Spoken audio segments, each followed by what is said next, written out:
Wayikra atau Kitab Imamat pasal 27. Dan berfirmanlah Yahwe kepada Mose dengan mengatakan, berbicaralah kepada Bani Israel dan haruslah engkau mengatakan kepada mereka, ketika seseorang menyatakan suatu nazar yang muskil, haruslah jiwa-jiwa itu menjadi milik Yahwe berdasarkan taksiranmu, dan haruslah taksiranmu berlaku atas laki-laki yang berumur 20 tahun dan sampai yang berumur 60 tahun, dan taksiranmu haruslah 50 sikal perak menurut sikal kekudusan.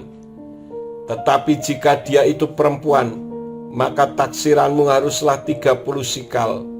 Dan jika dari yang berumur 5 tahun dan sampai yang berumur 20 tahun, maka taksiranmu atas laki-laki haruslah 20 sikal dan terhadap perempuan 10 sikal.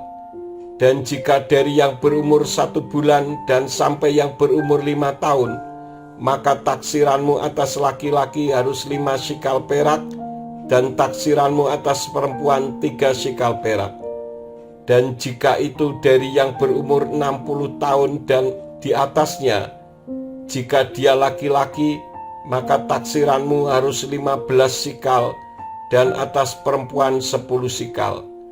Tetapi jika dia lebih miskin daripada taksiranmu, maka dia harus menempatkan dirinya di hadapan imam, dan imam harus menaksirnya berdasarkan ucapan ketika menazarkan apa yang dapat tangannya jangkau. Haruslah imam menaksirnya. Dan jika persembahan yang mereka persembahkan kepada Yahwe dari mereka adalah hewan, segala hal yang dia berikan kepada Yahwe daripadanya adalah kekudusan. Dia tidak boleh menggantinya dan tidak boleh menukarnya, yang baik dengan yang buruk atau yang buruk dengan yang baik.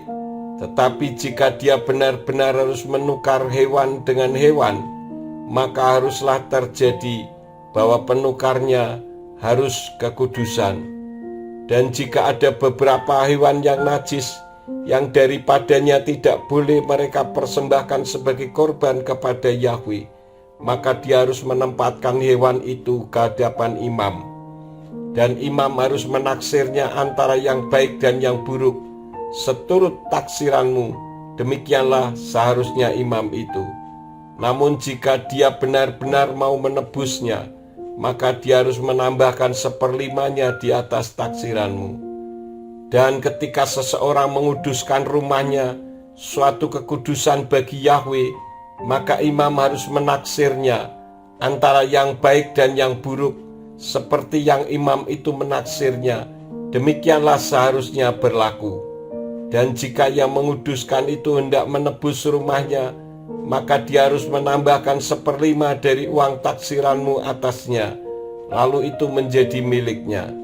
Dan jika dari ladang harta miliknya seseorang menguduskannya bagi Yahwe, maka haruslah taksiranmu berdasarkan benihnya. 1 homer benih jelai sama dengan 50 sikal perak. Jika karena tahun Yobel ia hendak menguduskan ladangnya, maka haruslah itu berlaku seturut taksiranmu. Dan jika setelah Yobel ia hendak menguduskan ladangnya, maka imam harus menghitung uang baginya berdasarkan tahun-tahun yang masih tersisa sampai pada tahun Yobel, dan haruslah itu dikurangkan dari taksiranmu. Dan jika yang menguduskannya benar-benar hendak menebus ladang itu, maka dia harus menambahkan 1/5 uang taksiranmu atasnya, maka haruslah itu berlaku baginya. Dan apabila dia tidak mau menebus ladang itu, atau apabila dia telah menjual ladang itu kepada orang lain, maka itu tidak dapat lagi ditebus. Dan ladang itu pada saat pembebasannya pada tahun Yobel akan menjadi kudus bagi Yahwe, sebagaimana ladang yang dibaktikan. Haruslah itu bagi imam menjadi harta miliknya. Dan jika ladang pembeliannya yang dia kuduskan bagi Yahwe bukan dari ladang harta miliknya, maka imam harus menghitung baginya perhitungan taksiranmu sampai tahun Yobel. Lalu haruslah dia menyerahkan taksiranmu pada hari itu, suatu kekudusan bagi Yahwe. pada tahun Yobel, ladang itu harus kembali kepada orang yang daripadanya dia telah membelinya, yaitu kepada yang memiliki tanah itu sebagai harta milik. Dan haruslah seluruh taksiranmu menurut sikal kekudusan, sikal itu harus 20 gera beratnya. Akan halnya anak sulung yang lahir sulung bagi Yahweh di antara hewan, tidak seorang pun boleh menguduskannya, baik seekor lembu maupun seekor domba, itu milik Yahweh. Tetapi jika dari hewan yang najis, maka dia harus menebus berdasarkan taksiranmu, dan dia harus menambahkan 1/5 atasnya. Dan jika itu tidak ditebus, maka haruslah itu dijual berdasarkan taksiranmu. Akan halnya setiap barang bakti yang seseorang baktikan kepada Yahweh dari semua yang adalah miliknya, dari manusia dan hewan dan dari ladang miliknya, tidak boleh dijual dan tidak boleh ditebus. Semua barang bakti itulah kemahakudusan bagi Yahweh.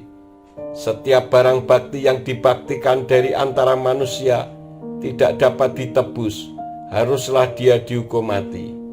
Dan setiap persepuluhan tanah, dari benih tanah, dari buah pohon, itu milik Yahweh, itu kudus bagi Yahweh.